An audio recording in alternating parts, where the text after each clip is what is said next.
Muchas gracias por venir. Estamos a su disposición. Muchas gracias.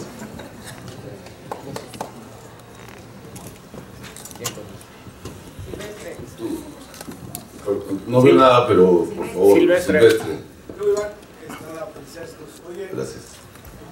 Tu personajazo es la música. ¿Cómo fue el trabajo contigo con el niño? Por eso es un gran personaje. Pues digamos que parte del proceso tenía que ver como con tratar de rescatar y hacer como especie de recuento, de homenaje de la música romántica mexicana y llevar esa curva, y trabajamos mucho alrededor de cuáles canciones deberían ser las correctas para contar esta historia, ¿no? Para contar este personaje, y de alguna manera como que todo lo que va pasando tanto en el cine como en las canciones pues son, y con los resultados del Atlas de pasada, son una especie como de horóscopo o de lo que le va a pasar en la semana, ¿no? Entonces como la canción tenía que ver como cómo le va con Susi Santillán o qué le pasa con Susi Santillán, y entonces pues jugamos mucho y buscamos mucho toda esa parte, y desde digamos en la preparación para poder tener la posibilidad de que Antonio, o sea, de que tuviéramos luz, o sea, que consiguiéramos la canción, luego conseguir el disco, el acetato, y que Antonio las pudiera cantar en la borrachera, ¿no? Entonces era así como ir como haciendo esa ruta, y pues es como un ajedrez, ¿no? O sea, que vas moviendo piezas y dices, ay no, mejor Gonzalo Curiel, y no, Agustín Lara, y entonces íbamos cambiando ahí cositas.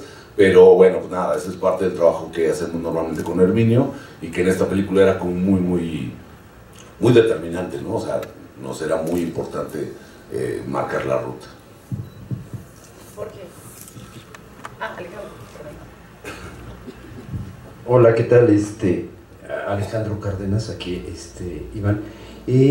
¿Cómo conectas el película romántico con todas tus películas? Digamos, ¿qué hilo conductivo pueden tener? Y un poco esta apuesta de la reconstrucción emocional de una persona, ¿no?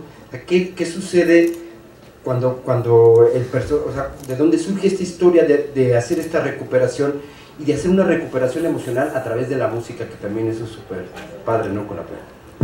Pues, ¿cómo conecta con el resto? La verdad es que todavía no lo sé muy bien.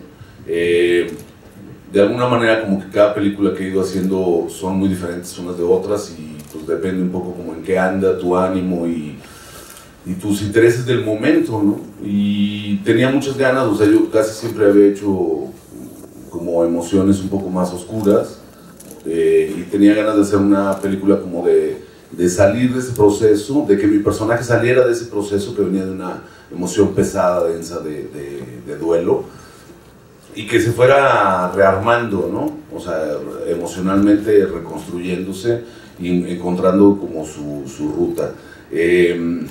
Y de alguna manera pues, la idea era irla llevando por medio de todas estas cosas que es el cine, o sea, esto que pasa cuando uno, cuando de repente piensas en algo y de repente todo lo que ves te remite a lo que estabas pensando, ¿no? O sea, de repente en la televisión, en el radio, en el periódico, en la calle, encuentras ideas de lo que tú estabas pensando, y es porque estás como focalizado hacia un tipo de emoción. Y esa era un poco como la idea, de que de repente todo lo que fuera alrededor de la vida de Víctor, de alguna manera narrara su estado de ánimo y fuera como complementándolo, ¿no? O sea, era un poco la música de la película, el resultado del Atlas, lo que cuentan sus amigos, o cómo ve las relaciones con Rosy, por ejemplo, ¿no? O sea, la diferencia entre Rosy y Susi, o sea, cómo lo va él visualizando. Y de alguna manera, en algún momento, empezar a entrar cada vez más a su cabeza hasta que ya pues, prácticamente quedarnos instalados en cómo ve él el mundo, ¿no? Pero ¿y por qué precisamente un peluquero? ¿Y por qué esta nostalgia de la peluquería de antaño? O sea, creo que o sea, tanto la peluquería como las películas, como la música, como todo, habla de un México como casi en extinción, de un México que no está muy, pues que no está muy a la alta, ¿no? O sea, que es un México, parecería que nuestra tradición musical se hubiera roto, hubiera desaparecido. Digo, la música popular actual parecería que no tuviéramos ninguna tradición previa, ¿no? O sea, y el cine igual, volteamos poco, digamos, al cine mexicano y las peluquerías están desapareciendo y ahora son estéticas unisex, y entonces como jugar un poco como esa nostalgia por un pasado y este personaje un poco anacrónico, un poco, o sea, es análogo de entrada y es anacrónico, viviendo una especie como de, pues como de, o sea, la peluquería es como una especie de pecera, ¿no? Desde donde el mundo masculino ve la vida a través de esa vidriera y se encierra un poco, y un poco la idea esa, ¿no? De jugar a como ese personaje metido dentro de esta pecera donde, o sea, toda la vida la ve a través de la vidriera y cuando de repente tiene que salir a la calle está un poco desconcertado, ¿no? Entonces era jugar un poco como con ese, y creo que la peluquería era nuestros rincones perfectos para que el personaje pudiera estar insertado en esa atemporalidad, ¿no? Hola, Vicente García.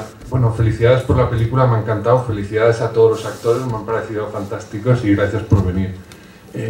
Me interesa mucho la visión que tenía Víctor de Brasil, porque con los efectos visuales me pareció entender en algunos momentos que era un poco amenazante, pero bueno, me interesa, ¿no?, como la visión de Víctor o de un mexicano, del director, sobre pues, la ciudad brasileña y qué significa para él, o cómo la ve. Ok, no está acá adelante, pero está ahí el responsable de los efectos visuales, que es Juan Sánchez, que bueno, nada, les agradezco mucho a todo el equipo que estén acá con nosotros, que hayan venido a acompañarnos a este estreno.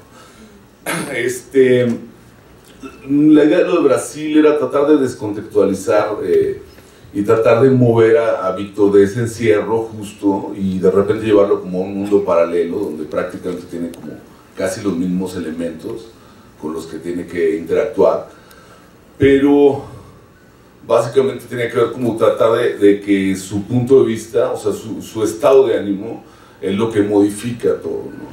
O sea, él pudo haber sido igual de feliz en México, pero no se atrevía, y de repente en Brasil tener esa posibilidad de relajarte, eso que te da el viaje, o sea, que te da el viaje cuando viajas solo y toda esa introspección que te da, pero de repente nosotros podernos meter, que la única diferencia entre lo que le pasa en Brasil y lo que le pasa en México es su estado de ánimo, ¿no? sus ganas de pasarla bien y de por fin liberarse un poquito, ¿no? Y Brasil en ese sentido me parece que era como muy representativo porque,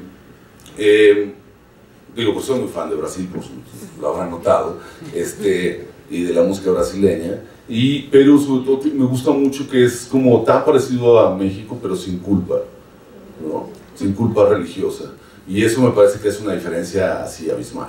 Ellos se permiten ser felices más seguido que nosotros, y pues quería eso, ¿no? Que de repente nuestro personaje, alguien que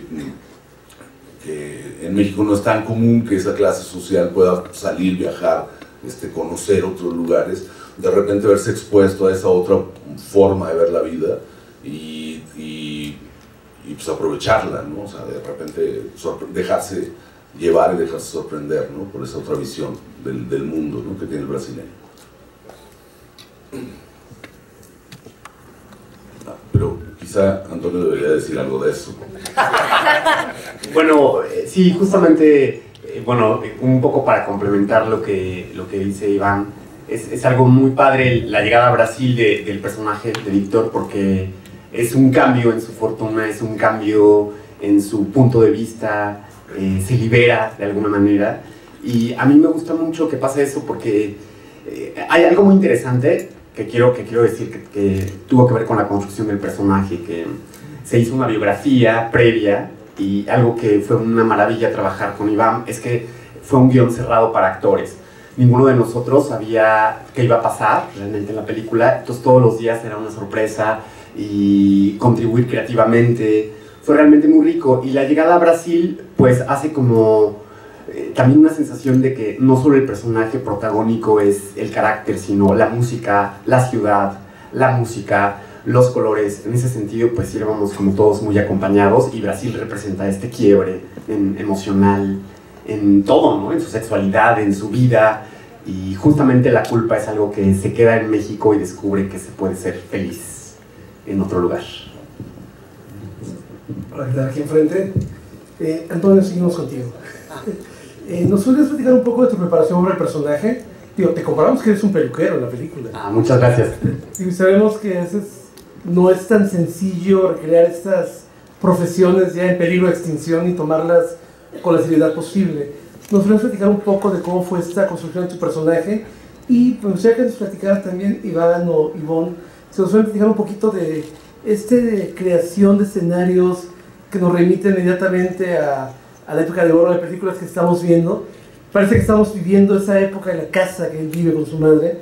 ¿Qué tan complicado fue recrear actualmente este tipo de escenografías, conseguir el material que tienen, los teléfonos, la sinfonola, los discos? ¿Qué tan complejo fue todo esto?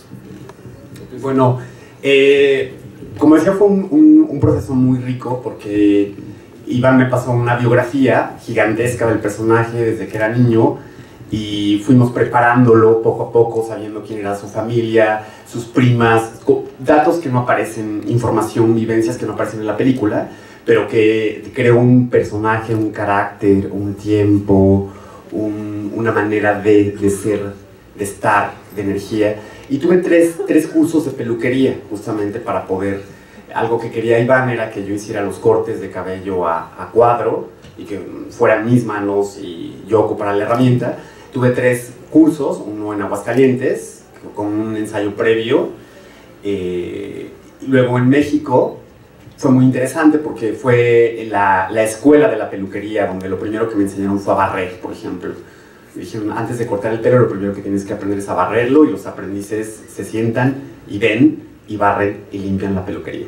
Entonces así empecé justamente, hasta que me fueron soltando las tijeras y pues el equipo de producción me conseguía gente para cortarle el pelo para que yo pudiera practicar hasta llegar a ser, incluso Iván le corté el pelo alguna vez, esta vez no. Y bueno, tuvo que ver con eso, y otro elemento muy padre y muy rico fue trabajar en colaboración con María Estela Fernández, que es la vestuarista de la película, donde ella armó el closet de todos los personajes, y entonces yo fui a las pruebas de vestuario y me entregaron un closet. Entonces yo todos los días decidía qué zapatos me ponía, qué playera, qué ropa, qué calzones, qué calcetines, y Ivonne me llamaba por las mañanas para decirme, Víctor va a tener una reunión con sus amigos, entonces vístete para la ocasión, o esta noche va a tener una cita. Entonces decía, ok, me tengo que poner una camisa. Me enseñaron a peinarme también, y me enseñaron a rasurarme para poder hacer, pues meterme la navaja literalmente a cuadro, ¿no? Entonces fue como una construcción muy detallada, eso por otra parte, y la otra también colaborando muchísimo con Ivonne, que eso también lo disfruté muchísimo, de cómo poníamos las cosas. Ella me enseñaba, pues sí, a hacerlo, ¿no? A colaborar juntos. Fue una cosa muy padre en ese sentido, donde los departamentos estaban muy ligados con todos los actores. Entonces, bueno, un poco ahí tuvo que ver con la construcción del personaje. Con respecto a, o sea, más para complementar un poco lo que decía Antonio, o sea, con todos los actores lo que hacemos es un trabajo de mesa de preparación, bueno, previo, largo, donde construimos personaje y hablamos mucho sobre quiénes son los personajes.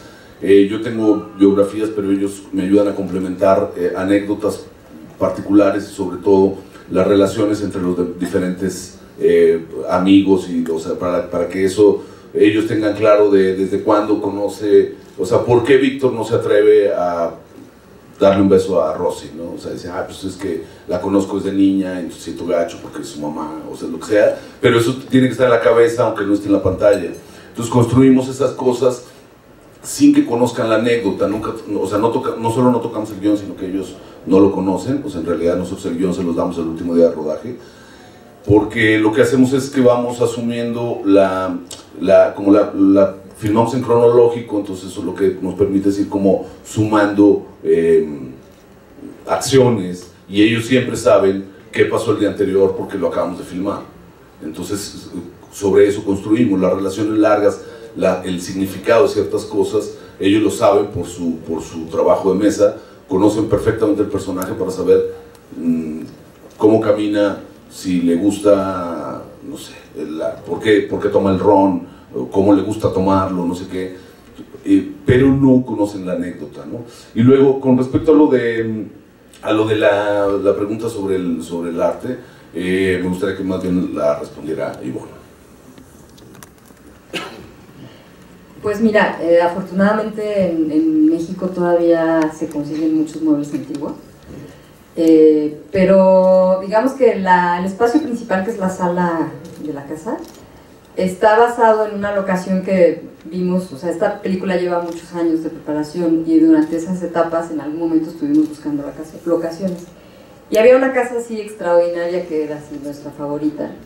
No pudimos filmar ahí, pero digamos que los muebles principales del metraje así completo, los sillones, los platos que estaban en las paredes, bueno, la saqueamos, ¿no?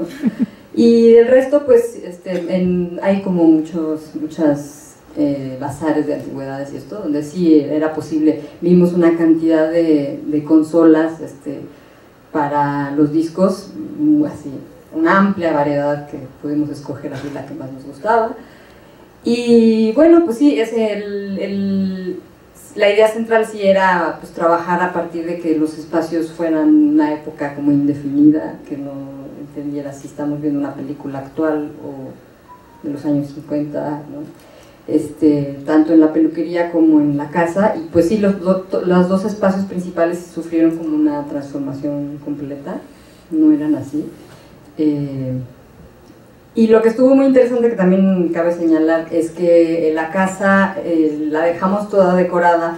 El fotógrafo hizo toda la iluminación para que pudieras tú prender así, tal cual, el switch, y ya estaba la casa iluminada, para no intervenir para nada en los días de rodaje. Y Antonio se fue a vivir ahí. Entonces la casa la teníamos así habitable por completo, con gas para que se pudiera bañar, el refrigerador tenía comida para que en la mañana se pudiera hacer sus huevitos,